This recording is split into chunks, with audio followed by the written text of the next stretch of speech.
This is How to Drink, the show about making cocktails and how to drink them. I'm Greg, and I have never been a professional bartender. I've never even had a job in a bar. I don't worry too much about precision and technique, because at the end of the day, if the drink you like is in the glass, you did it right.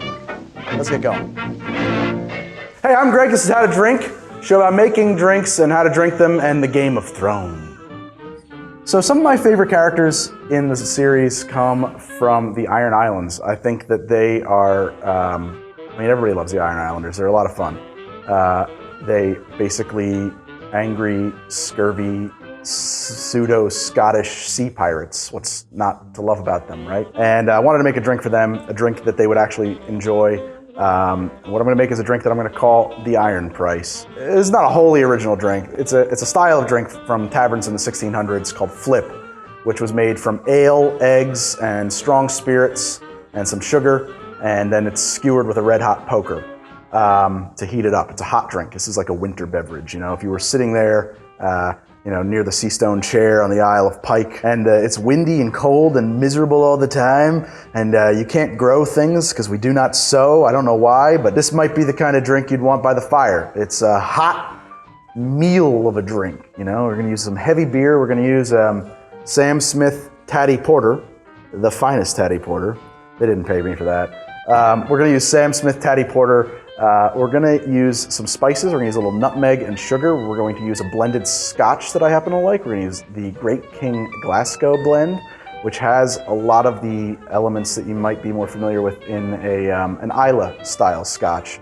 And Islay is an island off the coast of Scotland. I think it's noted, the scotches from Islay are noted for their peaty, smoky, salty flavor. I think that will jive really well with the Iron Islanders. One thing you need to make flip is a flip iron, or a flip dog, or a loggerhead, or a toddy iron. You can call it whatever you want. It's a fire poker. Well, not really. It's a piece of iron. And we're gonna heat this up. I'm gonna use a blowtorch because I don't have anything else I can heat this up with here. But you could put this on your stove and let it get hot. And what is it? I had a blacksmith make me this. I found a guy on Etsy, and I found a guy who knew what the difference between wrought iron and regular cast iron, or actually mild steel, is. I first heard of using a red hot poker in a cocktail from Dave Arnold, kind of the wizard of this, Mr. Wizard of cocktails, very into the science thing, and he revived that practice at his bar, Booker and Dax. No, it was another bar, but whatever. He has a bar, Booker and Dax, and he started fire poking drinks. And if you read about it, he says that he first tried a iron poker, but he didn't like the flavor it gave off. I'm going to come back around that. And then he went to a copper solder iron, an old style copper solder iron, and that I think also gave off negative flavors. And he finally ended up inventing this electric red hot poker that uses some space age materials called ink alloy and a electric immersion heater, and it looks like something out of a science fiction film, and you plug it in, and it has a huge power inverter, and it stays at a constant 1700 degrees and sets drinks on fire, and it's awesome, but I don't want to build one, and I don't have the money or resources or time, and neither do you. In addition to that, I think, in my opinion, that Dave is misguided in his quest to minimize the off flavors that he was getting from the iron. I think that those iron flavors is a feature of flip. I think that's how it was served in the 1600s. Additionally, and he even addressed this in one article I read, wrought iron, which is what the iron would have been in the 16 and 1700s, is not the same as what, quote, wrought iron fence that you buy new today is made of. That's mild steel, which is sort of a waste product. Wrought iron has a much lower sulfur content and a much higher silica content. When I had a blacksmith make this for me, I had him make me two. I had him make me one mild steel, which is sort of run-of-the-mill metal that any metal workers working with these days, you know, in their shop, and with some antique wrought iron that he salvaged. I think that the wrought iron does have a different taste, and it's certainly more metallurgically accurate to when this drink would have been popular, so that's the way I'm going to go. And I'm going to provide a link to his Etsy store in the description of the video if you want to buy one for yourself. Here comes a disclaimer about not burning your house down, and I am in no way responsible for what you do with this red hot poker when it's red hot. And now on with the show. Let's make a cocktail. This is a strange drink. We're gonna make it a little different than almost every other drink we've ever made. We're gonna make it in two parts. The first part is over here. This is going to contain 8 ounces of our Taddy Porter. And whoa, a little foamy there. Hilariously, I'm going to use this in 2-ounce measurements because I've happened to have a jigger instead of a measuring cup. Okay, 8 ounces of Tatty Porter right there. And I'm going to crack a whole egg in there. Not an egg white, but we're just going to put the whole dang thing in there. Boom. Like I said, this is a meal of a drink, you know? You've been sailing and reeving along the coast for days, and now you're back at Pike with your rock wife? I think they call them rock wives. You guys are creeps. Back in the day, they liked drinks pretty sweet, so we're gonna put a whole ounce of Demerara syrup in there. Because we're using the red hot poker, you could just use brown sugar or Demerara sugar, granulated sugar in there, and it will dissolve just fine. And that's it for this. We're gonna set that aside for a moment. Now, in the glass I'm gonna serve it in, I'm going to put my high proof spirits.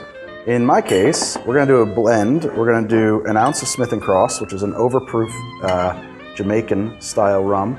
Another word for Jamaican rums are English rums because of the same process. Got a lot of flavor, a lot of funk. And we're gonna use an ounce of my Great King Scotch. And I know you're saying, whoa, rum and Scotch, that sounds terrible.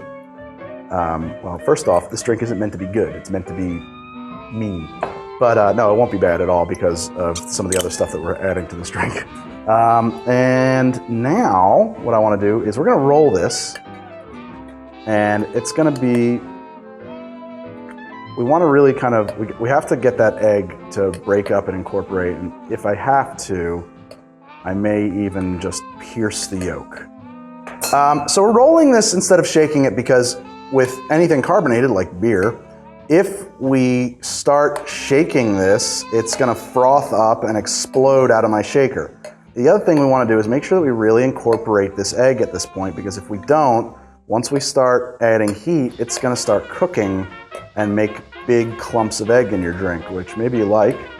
It's not the worst. I'm not the best at rolling a drink, but you know, I can do a longer pour if I so desire. I've practiced that a little. I'm not always so good at it. I spill all the time, but that's to be expected around here. So our drink is basically rolled. Now I gotta heat up this flip iron. It's gonna probably take me about 10 minutes, and I'm gonna need to use a blowtorch to do it. So I'm using a blowtorch to light a blowtorch, because what's better than a blowtorch's blowtorch? I love roasting iron on an open fire. I used to be a blacksmith. The Lair State Park Village in New Jersey, I was a blacksmith. It's a true story. Made nails, hundreds of nails. That's all I was allowed to make was nails. Starting to get pretty bright here. In a few more minutes, we're gonna get as hot as this torch will allow it to get. So now I'm gonna plunge my red hot, which the lights are making it not look so red hot, into my high proof spirits. And we're gonna start,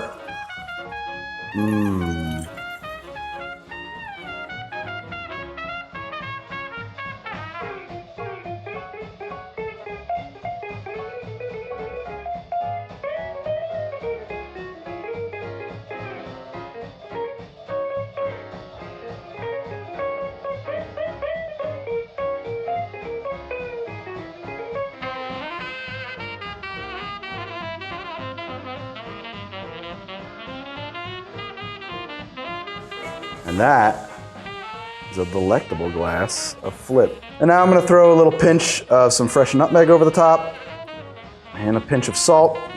Just kind of wakes up some of those flavors. And I'm ready to drink an iron price, which I didn't pay the iron price for. I just made it myself, which they would not approve of, but that's too bad. Okay, so real spicy kind of nose. I love that.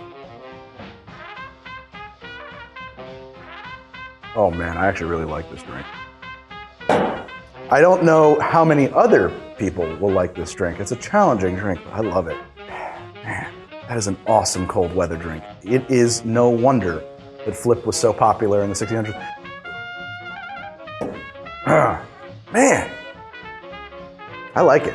I like the metal flavor.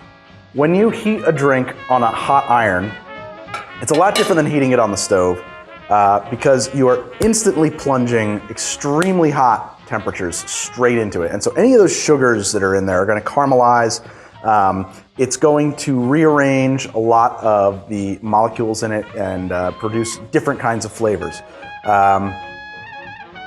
It's good. It's very different. It transforms the drink in a way that just heating it up on your stove will not. I think if you go the extra mile to make this, you will find it quite enjoyable.